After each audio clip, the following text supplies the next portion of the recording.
On peut rechercher, hein, ça ressemble un petit peu à Windows Vista. Bon, après, les performances seront bien plus améliorées. Donc on va tout de suite aller sur Windows Update pour faire une recherche de mise à jour qui sera très importante, hein, pour toute nouvelle installation d'un nouveau système d'exploitation.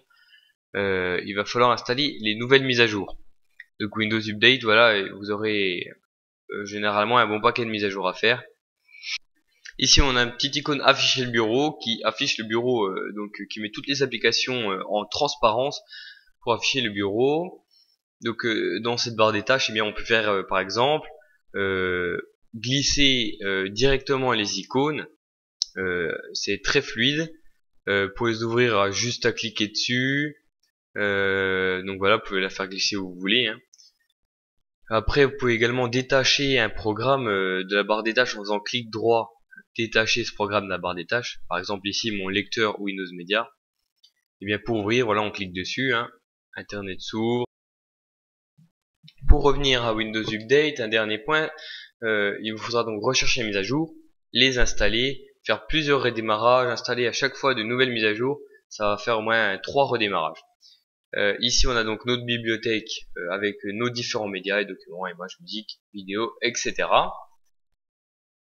Installez ici donc dans le panneau configuration, vous pouvez régler tout ce que vous avez à régler. Pour mettre votre barre en Windows Aero, pour personnaliser donc votre thème, ce sera clic droit sur le bureau, puis personnaliser et vous choisirez votre thème. Voilà, c'est la fin de ce tutoriel. J'espère qu'il vous aura plu et que tout ça a été bien expliqué.